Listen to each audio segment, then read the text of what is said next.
નમસ્કાર વાલા વિદ્યાર્થી મિત્રો, હું પરમાર સર આપનું સ્વાગત કરું છું. એકાદ વીક પહેલા આપણે ગુજકેટ લાસ્ટ મિનિટ રિવિઝન બેચની શરૂઆત કરી હતી, જેની અંદર ફિઝિક્સના 1 થી શરૂ કરીને 13 ચેપ્ટર પૂર્ણ કરી ચૂક્યા છે. જો નથી જોયા તો પહેલા એ જોઈ લો. આજે આપણે વાત કરીશું ચેપ્ટર નંબર 14 અર્ધવાહકો, જે ફિઝિક્સનું લાસ્ટ ચેપ્ટર છે. પણ લાસ્ટ ચેપ્ટરની શરૂઆત પહેલા એક વાત મારે તમને કહેવી છે, બરાબર સમજો અને સાંભળો.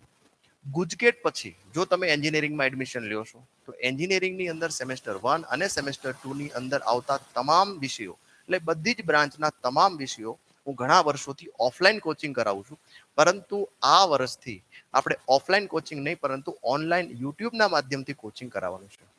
તો જો તમે ચેનલને સબસ્ક્રાઇબ નથી કરી તો ચેનલને સબસ્ક્રાઇબ કરી લો, એટલે તમને લાઈવ નોટિફિકેશન મળતી રહે અને તમને એન્જિનિયરિંગમાં પણ મારો લાભ મળતો રહે. ચલો ચેપ્ટર નંબર 14 ની શરૂઆત કરીએ. તો ચેપ્ટર નંબર 14 જે છે એ છે અર્ધવાહકો. તો અર્ધવાહકો જે છે, આમ તો સિલિકોન, જર્મેનિયમ, કાર્બન, આ બધા જે છે એ અર્ધવાહકો છે. પણ આપણા આ ચેપ્ટરની અંદર મુખ્યત્વે એક સિલિકોન અને જર્મેનિયમ, આ બે જ અર્ધવાહકો જે છે એની આપણે ડિટેલમાં વાત કરવાની હોય છે. ખાસ કરીને આપણે વાત કરીએ કે આમાં વેલેન્સ ઇલેક્ટ્રોન કેટલા હોય. વેલેન્સ ઇલેક્ટ્રોન કેટલા હોય તો વેલેન્સ ઇલેક્ટ્રોન એટલે થાય શું, થોડુંક આપણે ચેપ્ટર નંબર 4 ડિટેલમાં જઈશું. કારણ કે મોસ્ટલી ઘણા બધા વિદ્યાર્થીઓની કોમેન્ટમાં રિક્વેસ્ટ હતી કે સર ચેપ્ટર નંબર 14 લગભગ અમને નથી આવડતું, તો ચેપ્ટર નંબર 14 થોડુંક ડિટેલમાં કરાવજો. તો કાંઈ વાંધો નહીં, 10-15 મિનિટ વધી જશે, પણ થોડુંક ડિટેલમાં સમજીશું. તો વેલેન્સ ઇલેક્ટ્રોન કોને કહેવાય? તો તમે સમજ્યા કે ભાઈ ન્યુક્લિયસની આજુબાજુ આ એક પહેલી કક્ષા હોય, આ બીજી કક્ષા હોય, આ ત્રીજી કક્ષા હોય. ઓકે, તો સૌથી બહારની કક્ષા યાદ રાખો, સૌથી બહારની કક્ષા અને અપૂર્ણ કક્ષા, બે કન્ડિશન હોવી જોઈએ. કઈ? તો સૌથી બહાર અને અપૂર્ણ કક્ષા. અપૂર્ણ કક્ષા, સૌથી બહારની અને અપૂર્ણ કક્ષામાં રહેલા ઇલેક્ટ્રોન જે છે એને શું કહેવાય? એને કહેવાય વેલેન્સ ઇલેક્ટ્રોન, અથવા તો એને કહેવાય ઇંગ્લિશમાં ફ્રી ઇલેક્ટ્રોન. વેલેન્સ ઇલેક્ટ્રોન ગુજરાતીમાં મુક્ત ઇલેક્ટ્રોન કહેવાય, અથવા તો ફ્રી ઇલેક્ટ્રોન તરીકે પણ વ્યાખ્યાયિત કરી શકાય. આગળ વાત કરીએ તો સિલિકોનમાં પરમાણુ ક્રમાંક કેટલો છે? તો કે 14. તો 14 છે, તો 14 આધારે એમાં વેલેન્સ ઇલેક્ટ્રોન કેટલા હશે? ચલો વાત કરીએ. તો એની ઇલેક્ટ્રોન સંરચના જોવા જઈએ તો સંરચના કેવી બને? તો સંરચના કેવી આવે? S, sp અને spd. હું તો આ રીતે લખું, જો પેલા 1 પછી 2, તમે ગમે રીતે લખતા હોય લખી શકો આ રીતે. S લખો, sp લખો, spd લખો, પછી 1 2 2 3 3 3. હવે તો કે S ની અંદર કેપેસિટી કેટલી હોય? તો કે S ની અંદર 2, P ની અંદર 6 હોય. બરાબર છે. ડી તો આવશે નહીં પહોંચે, એટલે ડી ની લખવાની જરૂર નથી. S ની કેપેસિટી 2, S ની કેપેસિટી 2, P ની કેપેસિટી 6. તો 6 ને 2 કેટલા થયા? 8. ઓલરેડી 2, એટલે 8 ને 2 કેટલા થયા? 10. ટોટલ 14 જોઈએ છે આપણે. તો 14 માંથી તમે 10 સબટ્રેક્ટ કરો એટલે 4 રહ્યા. તો 2 અહીંયા મૂકો તો S ની કેપેસિટી પૂરી થઈ ગઈ. હવે તો કે જેટલા વધ્યા અહીંયા મૂકી દો. તો તમે જો આ પહેલી કક્ષા ફૂલ, બીજી કક્ષા ફૂલ, ત્રીજી કક્ષા જે છે એ ફૂલ નથી, 18 હોવા જોઈએ એકચ્યુઅલ. કેટલા હોવા જોઈએ? 18. પણ છે કેટલા? 2 + 2 4. તો એનો મતલબ કે સૌથી બહારની અપૂર્ણ કક્ષામાં કેટલા ઇલેક્ટ્રોન છે? 4 ઇલેક્ટ્રોન. એટલે આવું કહી શકાય કે ભાઈ સિલિકોન અને જર્મેનિયમ બંને ચોથા સમૂહના છે. એટલે સિલિકોન અને જર્મેનિયમની અંદર વેલેન્સ ઇલેક્ટ્રોનની સંખ્યા કેટલી હશે? 4. તો આ 4 વેલેન્સ ઇલેક્ટ્રોનની આધારે આપણે એનો ડાયાગ્રામ ડ્રો કરીએ તો જો દિવાળીમાં રંગોળી, મીન્સ બેસતા વર્ષમાં રંગોળીમાં કામ લાગે એવી રંગોળી છે. આ સિલિકોન છે. એકચ્યુઅલ ત્રિપરિમાણીય આકૃતિ હોય છે, પણ આપણે ત્રિપરિમાણીય નથી દોરી, આપણે એને 2 ડાયમેન્શન ડ્રો કર્યું છે. એકચ્યુઅલી એક સિલિકોનનું બહાર પણ હોય, એક સિલિકોન અંદર પણ હોય, એવું બની શકે. તો સિલિકોન પાસે કેટલા વેલેન્સ ઇલેક્ટ્રોન છે? 4. તો 1 2 3 4. બરાબર. બધા સિલિકોન પાસે કેટલા વેલેન્સ ઇલેક્ટ્રોન લઈ લ્યો બાળકો? 4 વેલેન્સ ઇલેક્ટ્રોન લઈ લ્યો આ રીતે. હવે તો કે આ બધા સિલિકોન જે છે એ બધા વેલેન્સ ઇલેક્ટ્રોન જે છે એ શું કરે? તો બધા વેલેન્સ ઇલેક્ટ્રોન જે છે ઇલેક્ટ્રોનની ભાગીદારી કરશે. એટલે આ એટમ અને આ એટમ બંને ઇલેક્ટ્રોનની ભાગીદારી કરે. ઇલેક્ટ્રોનની ભાગીદારી કરી અને સહસંયોજક બંધ બનાવે. ઇંગ્લિશમાં કહેવાય કોવેલેન્ટ બોન્ડ. કેવો બોન્ડ બનાવે છે બાળકો? Covalent bond. બરાબર છે. એટલે આપણે એવું કહી શકાય, આ સ્ટેટમેન્ટ યાદ રાખજો, હું જે સ્ટેટમેન્ટ બોલતો જાઉં છું, કારણ કે એમસીક્યુમાં આવું બધું થિયોરિટિકલ જ આ ચેપ્ટરમાં પૂછાતું હોય છે. તો સહસંયોજક બંધ બની ગયા. તો આપણે એવું કહી શકાય કે ભાઈ 0 કેલ્વિન તાપમાને, 0 કેલ્વિન તાપમાને, આજે મેં રચના લખી ને 0 કેલ્વિન તાપમાને છે, એટલે 0 કેલ્વિન તાપમાને તમે જો કે અહીંયા આગળ એક પણ ઇલેક્ટ્રોન ફ્રી નથી. There is no one of the electrons are free. એટલે એક પણ ઇલેક્ટ્રોન ફ્રી નથી. એટલે 0 કેલ્વિન તાપમાને સિલિકોન એટલે કે શુદ્ધ સિલિકોન લખીએ. શુદ્ધ સિલિકોન અથવા તો શુદ્ધ અર્ધવાહક, શુદ્ધ સિલિકોન એ અવાહક તરીકે વર્તે છે.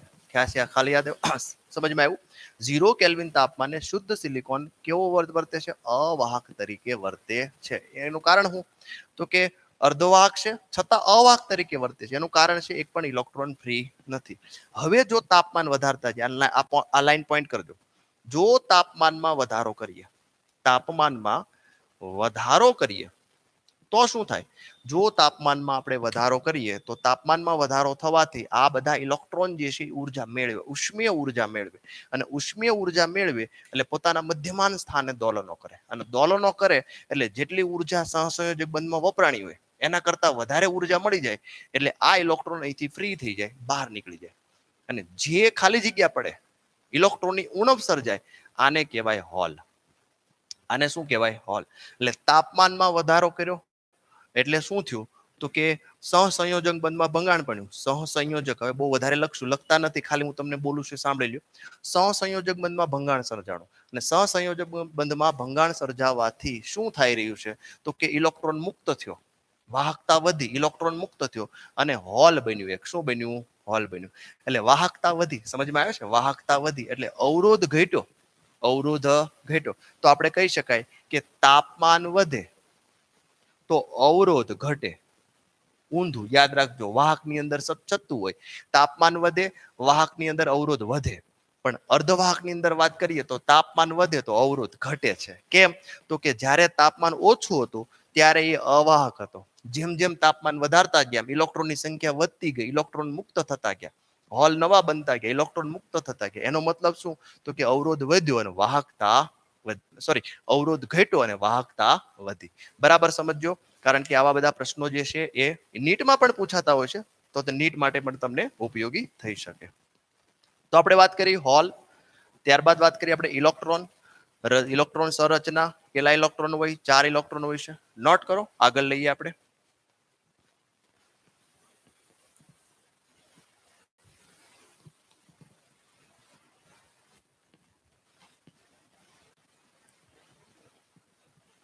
ત્યારબાદ શુદ્ધ ઇલેક્ટ્રોન માટે આપણે વાત કરીએ તો શુદ્ધ ઇલેક્ટ્રોન જે છે એટલે કે સિલિકોન કે જર્મેનિયમ, જો શુદ્ધ ઇલેક્ટ્રોન હોય તો શુદ્ધ ઇલેક્ટ્રોનની અંદર ખાસ યાદ રાખો, શુદ્ધ ઇલેક્ટ્રોનની અંદર ઇલેક્ટ્રોનની સંખ્યા અને હોલની સંખ્યા સમાન હોય છે. આવો એમસીક્યુ પૂછાય. હમણાં જે એમસીક્યુ પૂછાણો હતો, ઇલેક્ટ્રોનની સંખ્યા અને હોલની સંખ્યા ઘનતા, કે ઇલેક્ટ્રોનની સંખ્યા ઘનતા, હોલની સંખ્યા ઘનતા એ શુદ્ધ સિલિકોનમાં કેવી હોય? તો યાદ રાખો, સમાન હોય. કેવી હોય? સમાન હોય છે. અથવા તો એને ઇન્સ્ટ્રિંગ સેમિકન્ડક્ટર થી ઓળખવામાં આવે તો એને એનઆઈ તરીકે પણ ઓળખવામાં આવે છે. તો Ne is equal two NH is equal two શું કહી શકાય? તો કે એનઆઈ કહી શકાય. અને એક બીજો એક ફોર્મ્યુલા છે અર્ધવાહકો, એટલે કે જ્યારે આપણે રીકમ્બિનેશન રેટ જે છે, તો રીકમ્બિનેશન રેટ માટેનું ફોર્મ્યુલા જે છે કંઈક આવું છે, ખાસ યાદ રાખો. Ni² is equal to Ne multiply NH. Recombination rate એટલે પુનઃ સંયોજન દર. પુનઃ સંયોજન દર. આગળ વાત કરીએ. આ તો વાત થઈ ગઈ શુદ્ધની. હવે જો વાત કરીએ છીએ આપણે અશુદ્ધની વાત કરીએ તો અશુદ્ધિઓ કેટલા પ્રકારની હોય છે? તો કે અશુદ્ધિઓ 2 પ્રકારની આપણે અહીંયા વિગતવાર ભણવાની છે. તો અશુદ્ધિઓ 2 પ્રકારની કઈ કઈ છે બાળકો? એક તો ટ્રાયવેલેન્ટ અને બીજી છે પેન્ટાવેલેન્ટ. હવે આ શું વળી? પેન્ટાવેલેન્ટ અને ટ્રાયવેલેન્ટ એટલે શું વળી? તો સમજીએ. ટ્રાયવેલેન્ટ એટલે જેમાં વેલેન્સ ઇલેક્ટ્રોન 3 હોય એને ટ્રાયવેલેન્ટ કહેવાય. જેમાં વેલેન્સ ઇલેક્ટ્રોન કેટલા હોય? 5 હોય, એને શું કહેવાય? પેન્ટાવેલેન્ટ કહેવાય. ટ્રાયવેલેન્ટ અશુદ્ધિ તરીકે કોણ છે? તો કે ટ્રાયવેલેન્ટ અશુદ્ધિ તરીકે યમ એટલે કે એલ્યુમિનિયમ, પછી ઇન્ડિયમ, પછી ગેલિયમ, આ બધા કેવા છે? ટ્રાયવેલેન્ટ છે. પણ પેન્ટાવેલેન્ટ તરીકે આપણે લઈએ તો પેન્ટાવેલેન્ટ કઈ? આર્સેનિક, પછી એન્ટીમની. લુખો આપણે એન્ટીમની એટલે શું થાય? મની વગરનું, એન્ટીમની. પછી ત્યારબાદ આવશે ફોસ્ફરસ. આ બધી કેવી છે? તો કે ફોસ્ફરસ આ બધી કેવી છે? પેન્ટાવેલેન્ટ, કે જેમાં વેલેન્સ ઇલેક્ટ્રોન કેટલા છે? 5 છે. હવે સમજીએ કે શુદ્ધ સિલિકોનની અંદર, બરાબર છે, આ રીતે આપણે ઇમ્પ્યુરિટી એડ કરીએ તો શું થાય? તો કે આપણે ટ્રાયવેલેન્ટ એડ કરીએ અને પેન્ટાવેલેન્ટ એડ કરીએ તો આનાથી થાય શું સમજીએ. શુદ્ધ સિલિકોનમાં ધારો કે આ શુદ્ધ સિલિકોન હતો આપણી પાસે, એટલે કે શુદ્ધ સિલિકોન ડ્રો કરી લઈએ બાળકો. આમાં પણ શુદ્ધ સિલિકોન ડ્રો કરીએ. જો ટોટલ 4 જ ડ્રો કરીએ એટલે વધારે મજા આવે. બરાબર છે, બધા સિલિકોન છે. તો આ બધા સિલિકોન છે, ટોટલી સિલિકોન એટલે +4 લખો, જર્મેનિયમને ખોટું ના લાગે. તો 4 સિલિકોન વચ્ચે એક આપણે ટ્રાયવેલેન્ટ એલ્યુમિનિયમ એડ કરી દઈએ. તો એલ્યુમિનિયમ પાસે ઇલેક્ટ્રોન કેટલા? 3. તો 1, 2 અને 3. એક જગ્યા ખાલી રહી.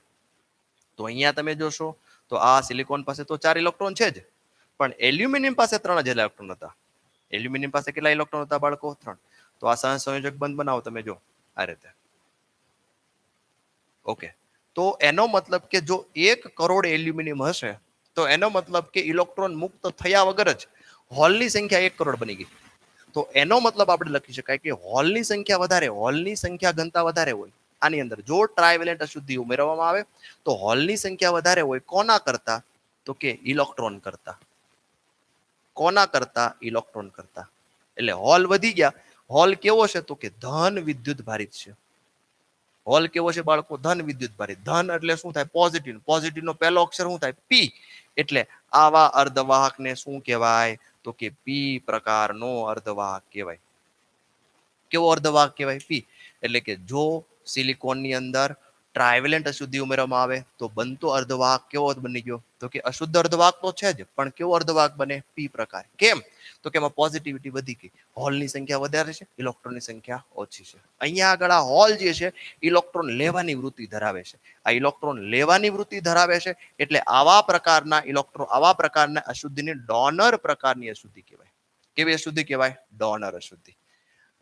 પેન્ટાવેલેન્ટ તરફ જઈએ કે જો આ સિલિકોન છે આપણી પાસે, હા સર, આ બધા સિલિકોનની વચ્ચે એક પેન્ટાવેલેન્ટ અશુદ્ધિ ઉમેરી છે, એટલે કે આર્સેનિક ઉમેરી છે, તો એન્ટીમની ફોસ્ફરસ. તો એની પાસે કેટલા ઇલેક્ટ્રોન છે સર? 5 ઇલેક્ટ્રોન. એક એક્સ્ટ્રા આપે છે. યજમાનને દાન આપે છે ઇલેક્ટ્રોન. યજમાનને શું આપે છે?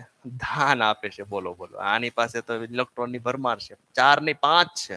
તો 4 તો એને વાપરી નાખ્યા, 5મો દાનમાં આપ્યો. જો સહસંયોજક બની ગયા ઓલરેડી. તો 0 કેલ્વિન તાપમાને આપણે વાત કરીએ તો હોલ વગરના ઇલેક્ટ્રોન મળી આવ્યા. હોલ નથી, એક પણ હોલ નથી, છતાં ઇલેક્ટ્રોન ફ્રી, ઇલેક્ટ્રોન મુક્ત ઇલેક્ટ્રોન છે જ. તો એનો મતલબ એવું કરી શકાય કે ભાઈ ઇલેક્ટ્રોનની સંખ્યા ઘનતા વધારે છે. કોના કરતા? હોલ કરતા. ઇલેક્ટ્રોનનો વિદ્યુતભાર કેટલો? ઇલેક્ટ્રોનનો વિદ્યુતભાર કેટલો? તો ઇલેક્ટ્રોનનો વિદ્યુતભાર જે છે એ ઋણ. અને ઋણને ઇંગ્લિશમાં શું કહેવાય? નેગેટિવ કહેવાય. અને નેગેટિવનો પહેલો અક્ષર એટલે હું? એન. એટલા માટે આવા અર્ધવાહકને બાળકો એન પ્રકારનો અર્ધવાહક કહેવાય. કેવો પ્રકાર કહેશું બાળકો? એન પ્રકારનો અર્ધવાહક કહેવામાં આવે છે. તો આવો પ્રશ્ન પૂછાય કે ભાઈ એન પ્રકારના અર્ધવાહકમાં સંખ્યા ઘનતા કોની વધારે હોય? ઇલેક્ટ્રોનની. પી પ્રકારમાં સંખ્યા ઘનતા કોની વધારે હોય? હોલની. બરાબર છે. બીજું કે ભાઈ કયા પ્રકારની અશુદ્ધિઓ કેવી રીતે ઉમેરવામાં આવે છે? આ પ્રમાણેના એમસીક્યુ પણ તમને પૂછી શકે. ચલો આને નોટ કરો, એન પ્રકાર અને પી પ્રકાર. પછી આપણે વાત કરીએ પીએન જંકશન ડાયોડ. ફટાફટ નોટ કરો.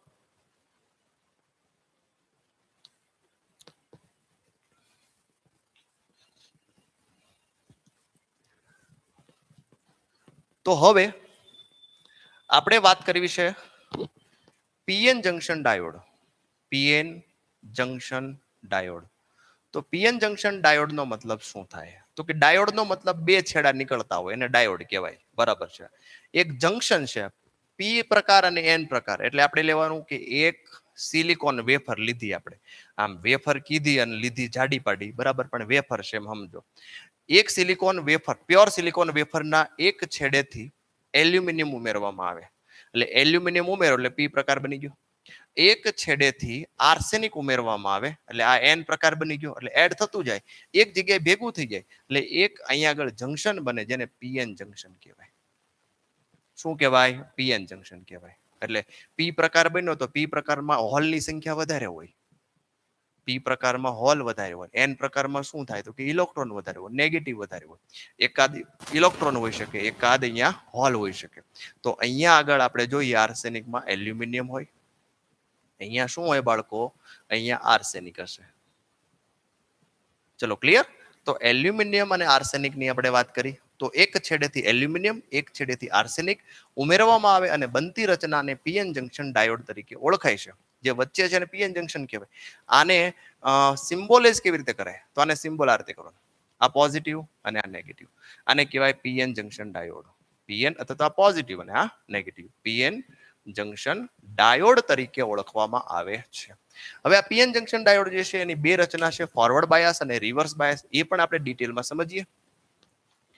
તો ફોરવર્ડ બાયસ એટલે શું? તો કે આ પીએન જંક્શન ડાયોડ દેખાય છે? હા સર દેખાય છે. તો પોઝિટિવ છેડાને, આ પોઝિટિવ એટલે પી છે અને આ એન છે, ઠીક છે. તો પી છેડાને બેટરીના પોઝિટિવ ટર્મિનલ સાથે અને એન છેડાને બેટરીના નેગેટિવ ટર્મિનલ સાથે જો જોડવામાં આવે તો બનતી રચનાને ફોરવર્ડ બાયસ કહેવાય. બરાબર છે? ફોરવર્ડ બાયસ સમજાણું? હા બાળકો. હવે જોઈએ, આ પી છે, આ એન છે.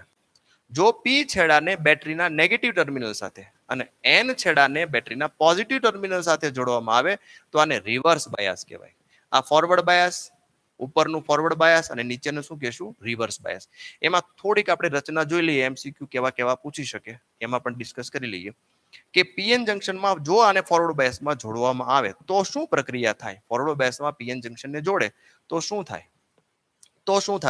તો સમજીએ કે ભાઈ આ જે છે પોઝિટિવ છે, આ નેગેટિવ છે. એટલે વિદ્યુત ક્ષેત્ર આ બાજુ છે.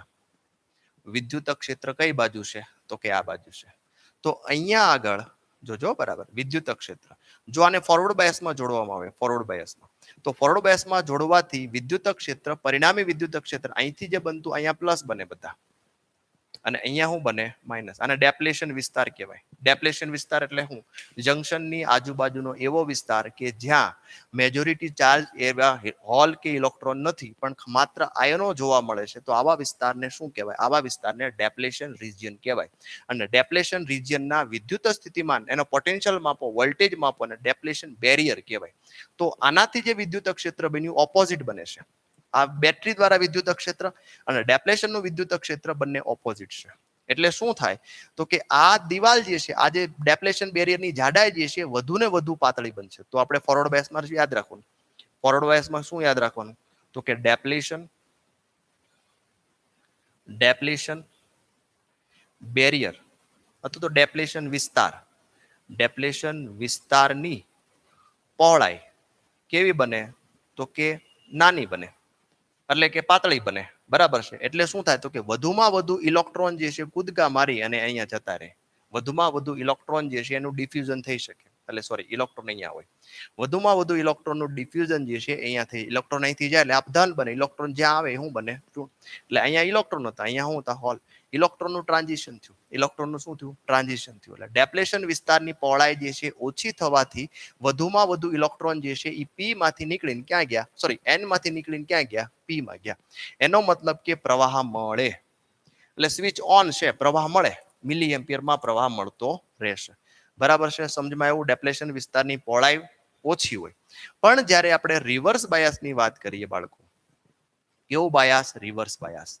તો રિવર્સ બાયસમાં શું થાય? તો કે વિદ્યુત ક્ષેત્રની દિશામાં જ આ બધા અહીંયા પ્લસ બને અને આ કેવા બને? માઇનસ. તો વિદ્યુત ક્ષેત્રની દિશામાં જ ડેપ્લેશન બેરિયરનું વિદ્યુત ક્ષેત્ર હોય. બરાબર? એટલે આ બંને વિદ્યુત ક્ષેત્ર સમાન દિશામાં હોવાથી અંદરની જે ડેપ્લેશન વિસ્તારની પહોળાઈ જે છે જાડી થઈ જાય. એટલે વધુમાં વધુ ઇલેક્ટ્રોન જે જતા હતા એ એક પણ ઇલેક્ટ્રોન એન માંથી પી માં કે પી માંથી એન માં જઈ શકતા નથી. એટલે રિવર્સ બાયસ કેસની અંદર ડેપ્લેશનની પહોળાઈ મોટી થઈ જાય. એટલે ઇલેક્ટ્રોન જઈ શકતા નથી. ઇલેક્ટ્રોન જઈ ના શકે એટલે આપણે કહી શકાય કે રિવર્સ બાયસમાં પ્રવાહ મળતો નથી. જો રિવર્સ બાયસમાં જોડેલો હોય તો પ્રવાહ મળે નહીં. અથવા તો એમ કહેવાય કે ભાઈ નેનો એમ્પિયરમાં મળે, એટલે 0.0000 એટલે મળતો નથી, એમ જ કહો ને, નથી મળતો. તો યાદ રાખવાનું, ફોરવર્ડ બાયસની અંદર પ્રવાહ મળે છે પણ રિવર્સ બાયસમાં પ્રવાહ મળતો નથી. એટલે સ્વિચ ઓન ઓફ જેવું થયું. Forward bias on condition, reverse bias of condition. ચલો ક્લિયર? તો આ વાત થઈ ગઈ પીએન જંક્શન ડાયોડની.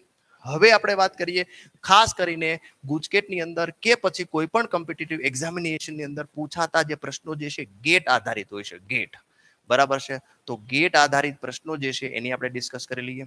તો ફંડામેન્ટલ ગેટ કયા કયા છે બધી વાત કરીશું. ફંડામેન્ટલ ગેટ કયા કયા છે? ટોટલ 3 ગેટ, મૂળભૂત ગેટો કયા કયા? તો આપણે લખીએ ભાઈ ઓર ગેટ. તો ઓર ગેટ એટલે થાય શું? તો કે y બરાબર a પ્લસ b. તો જોઈએ y ગેટ ઓર ગેટ આ રીતે રિપ્રેઝન્ટ કરાય, આ રીતે બે ઇનપુટ હોય અને એક આઉટપુટ હોય, પણ એનો આઉટપુટ શું? તો કે a અને b નો એડિશન થઈને થશે. a અને b નો એડિશન થઈને થશે. ગેટ પૂરા નહીં થાય, આપણે રિંગ પૂરી લઈએ.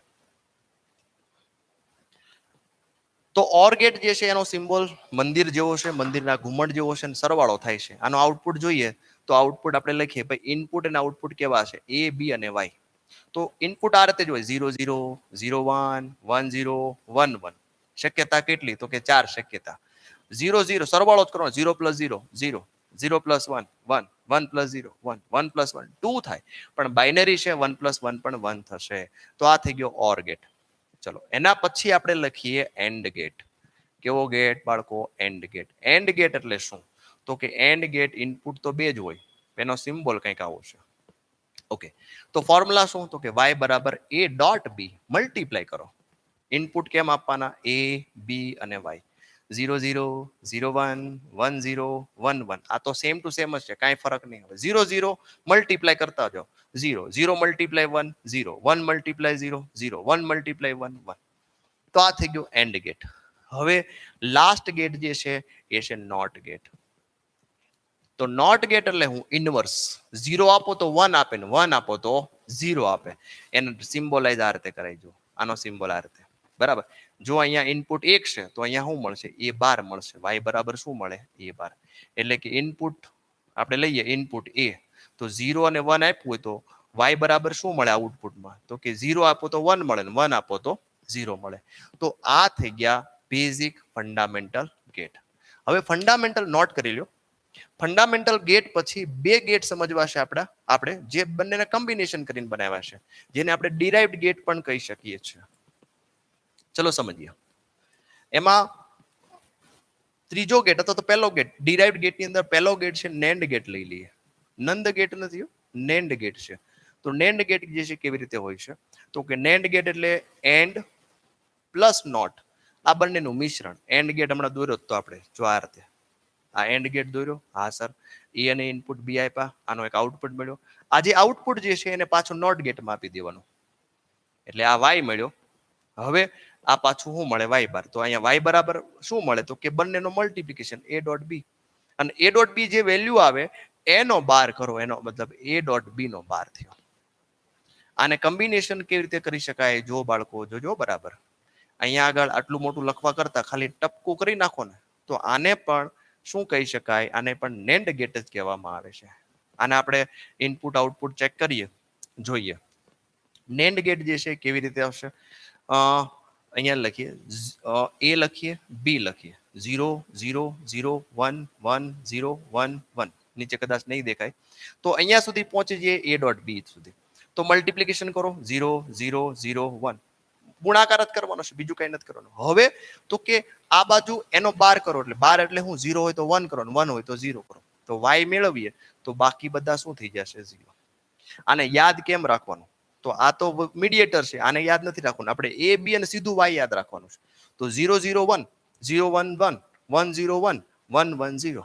તો આને શું કહી શકાય? 1 પેર 0 કહી શકાય. આને લખવાનું શું? 1 પેર 0. એનો મતલબ શું? 1 1 0, બાકી બધા 1. 1 1 0, બાકી બધા કેસની અંદર આન્સર શું મળે? 1. બરાબર, ખાસ યાદ રાખજો. આને કહેશું આપણે નેન્ડ ગેટ. અને બીજો ગેટ જે છે નોર ગેટ.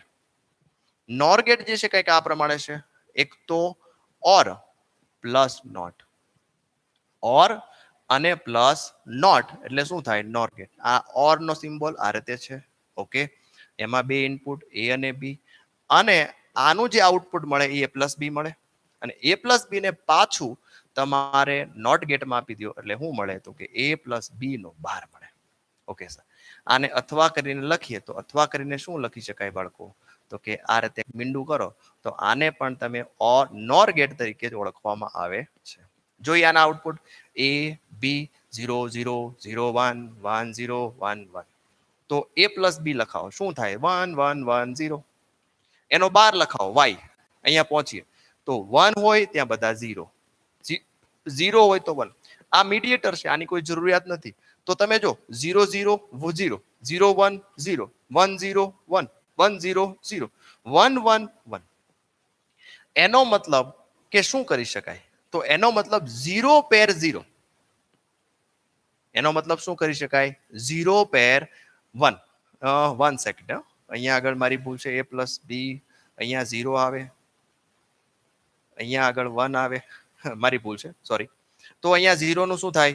1, અને બાકીના બધા શું થશે? 0. માય મિસ્ટેક, જોઈ લેજો. તો આ કાઢી નાખો. હવે જો 0 0 1, બાકીના બધા 0, તો આને શું કહેવાય? 0 પેર 1. એનો મતલબ શું? તમને એવું પૂછવા, આઉટપુટ ઇનપુટ 0 0 છે, તો 0 0 1 મળે, 0 0 શું મળે? 1. તો એ નોર ગેટ જ હોય. 0 0 1, બાકીના બધા 0. 1 1 0, બાકીના બધા 1. તો 1 પેર 0 અને 0 પેર 1. આને પણ નોટ કરી નાખો. આ બંને ગેટ જે છે એ ડિરાઇવ્ડ ગેટ છે, ફંડામેન્ટલ નથી. અને પછી હવે હજી થોડુંક તમને ડિટેલ સમજાવું કે કોઈ નેન્ડ ગેટ છે આપણી પાસે, આવો નેન્ડ ગેટ છે, બરાબર છે. આવા નેન્ડ ગેટના બંને ઇનપુટને શોર્ટ કરવામાં આવે. ખાસ યાદ રાખો, બંને ઇનપુટને શોર્ટ કરવામાં આવે. તો યાદ રાખો, નેન્ડ ગેટને ઇનપુટ શોર્ટ કરો તો એ શું બને? તો એ નોટ ગેટ બને. સિમ્પલ. એટલે અહીંયા એ આપો ને તો એ બાર જ મળે. એટલે ઇક્વિવેલન્ટ થયું. કોના જેવો? તો કે નોટ ગેટ જેવું થયું. નોટ ગેટ જેવું કામ. નોટ ગેટ આ લખો તો આ લખો, બે સેમ. અહીંયા આગળ લખવાની જરૂર. આ લખો તો આ લખો, બોથ આર સેમ. આવી જ રીતે નોર ગેટ લઈ લ્યો. નોર ગેટ, આવા નોર ગેટના ઇનપુટને શોર્ટ કરીને એક ઇનપુટ બનાવો. તો આનો આન્સર પણ એ નાખો એટલે એ બાર જ મળે. તો આનો ઇક્વિવેલન્ટ ગેટ પણ ખાસ યાદ રાખો, આનો ઇક્વિવેલન્ટ ગેટ પણ એનું એ બાર જ છે. ચલો, ગેટ અહીંયા આપણે પૂર્ણ કર્યા. તો ચેપ્ટર નંબર 14 પણ અહીંયા પૂરું થઈ ગયું. ગુજકેટ માટે બેસ્ટ ઓફ લક. લેક્ચરને લાઈક કરો અને સાથે સાથે ચેનલને સબસ્ક્રાઇબ કરો. આ જે લેક્ચર જે છે, આખી સિરીઝ જે છે, ચેપ્ટર 1 થી શરૂ કરીને ચેપ્ટર 14 ની, જે લાગતા વળગતા વિદ્યાર્થી મિત્રો જે છે એમને પણ શેર કરો. તો ગુજકેટની અંદર એ પણ સારું પરફોર્મન્સ કરી શકે. આભાર સૌનો.